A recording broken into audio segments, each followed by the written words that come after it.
So I've been hearing you as you've been talking, and it's coming through that perhaps at the moment you're feeling a little sort of dissatisfied about where you're at in your life at the moment. Yeah, I mean, you get to a stage sort of around 50 where you think, well, what's it all been about? And, Right.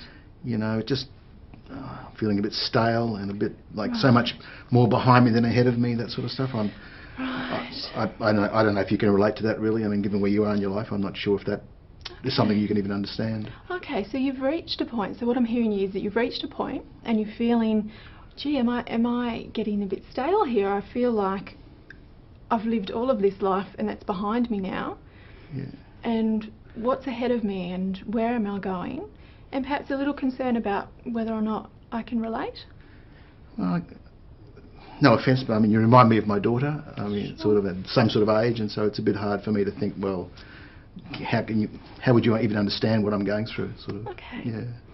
So I don't want to offend you or anything, but you know. No. Yeah. So how does that impact on you, I guess, feeling that way? I remind you of your daughter, and how am I possibly going to understand what's going on for you? Yeah. How is that making you feel sitting here now talking to me about these kinds of issues? Oh, I guess it's a bit like I'm not sure you really understand, or could really. I mean, if it's possible for someone to understand, well, the difference in age. I mean, simple as that. I guess I wonder. Yeah. You're wondering. You're uncertain as to whether I'm going to get it. Yeah, I mean, you're a nice person and you're helpful and we're talking, but I just think you're thinking, well, maybe I need to talk to someone who's kind of been there and done that sort of thing. Sure. And I guess this is an issue that might sort of come up a bit, and I think maybe we should talk about how, in this, between us, how is it going to be made, I guess, easier? How can I, for you, make you feel like I'm getting it? I'm not sure. I mean, it's hard to say. I guess either we get it or we don't get it. I just don't know. We get it or we don't get it. Yeah, I mean, yeah, I just don't know. Yeah. Okay. So with that uncertainty, does it feel for you like we can make progress together with not being sure whether we can resolve it and feeling uncertain? How do you feel? Yeah, I mean,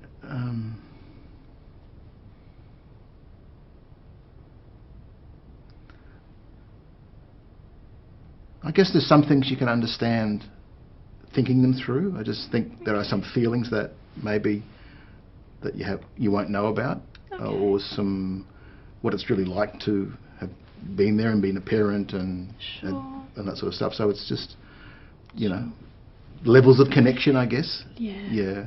Okay. Yeah. And I'm sensing that is important for you in what you're bringing up, that it would be important for you to feel those levels of connection? Yeah, because I just want someone, when I say what I want to say, I just want to know that I'm just not saying it to thin air. It's kind of like someone who really will get it. Sure. Yeah. Okay. Yeah. Well, I guess, and thanks for sharing that with me, Alf. And I guess from my perspective, certainly I haven't been through many of the same issues that you have. Yeah. And you are the expert on your life and your thoughts and feelings at this point in time. And I guess for me, perhaps what I bring is just some knowledge about generally how feelings, thoughts, stages of life impact on people. Yep. And so I do feel that perhaps we can make some progress together if we combine our two forces, I guess, you with your expertise on you and me with the knowledge of general psychology type stuff.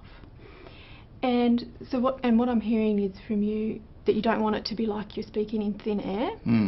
So would it be helpful as a bit of a process thing if I check in with you, reflect back to you what I'm hearing, and give you the opportunity to say, no, that's really not quite it, or yeah, that's spot on, so you don't feel like it's talking to thin air? Yeah, I think that would be a good idea. Yeah? Yeah. Okay. So does it feel now like we could sort of progress with that sort of process in place and see how we go? Absolutely. Okay, great.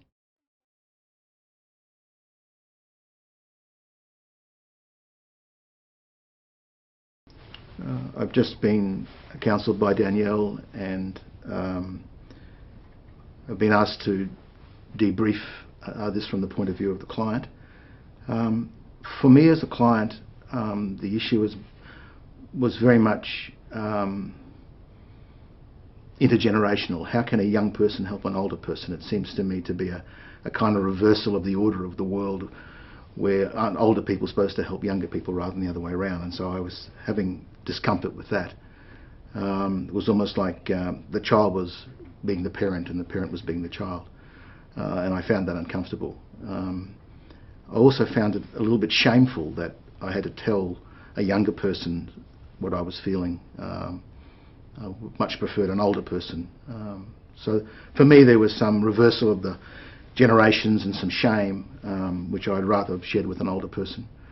And also a sense that, you know, how could you possibly understand without having gone through it? It's just mostly words. But I didn't want to offend her. I respect authority, and this person was in a position of authority and competence, so I wanted to raise it in a way that wasn't aggressive, but it was important to raise. I felt in the way she handled it, I felt that she actually showed competence and authority, and I think I responded to that as much as anything else.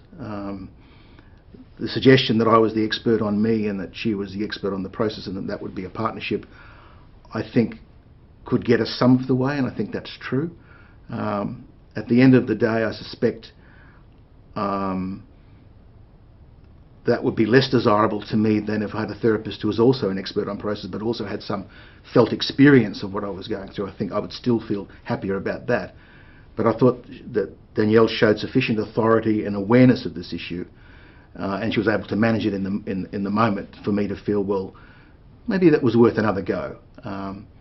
But my gut feeling would be that at some point or other we would hit this, we'll come back to this point again, and this wouldn't be the only time we'd come here. There'd be moments where I would be looking for some insight perhaps, or some other perspectives from someone who'd been there before. So I think what was done was good. It got us some of the way, but I think there will be tests ahead of us.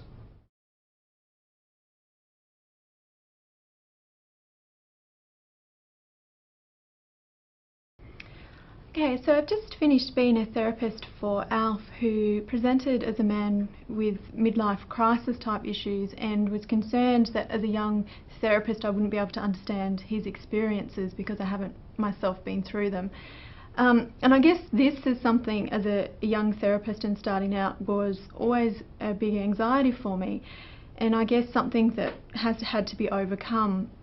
And I realised that going through life we can't experience every single thing, and we're always going to have clients come in with something you haven't yourself been through. So I guess for me it was just about saying to myself, I can still offer these people something and I can still help them, and I can at least, I guess, have some understanding and empathy for what they're going through, and I think that is the most important thing. In this part I think it was important for me to really process that with Alf. I think I would have lost him out of therapy if we didn't address it head on to start with. I feel that the therapy itself in that section went well. I think we came to a point where we could perhaps leave that issue aside for now and progress further, and with that in mind constantly as a therapist, the process then being trying to illustrate to him all the time empathy through my reflection of his feelings all the time, to show him, I guess, that I can get it, or if I don't, at least asking him and checking in with him to see whether I'm on the right page. It was confronting as a therapist, and it probably always will be. You have that slight kind of, your heart flutters a little bit because you feel like you're being challenged. I think the most important thing for me was to not react to that in a defensive way and try and justify myself to him, but to really focus on what was going on for him, which I think started off a nice modelling of that this is always going to be what's going on for him, and I'll always be wanting to know that. So whatever comes up for him and he feels that I don't understand, that was a nice starting point for him.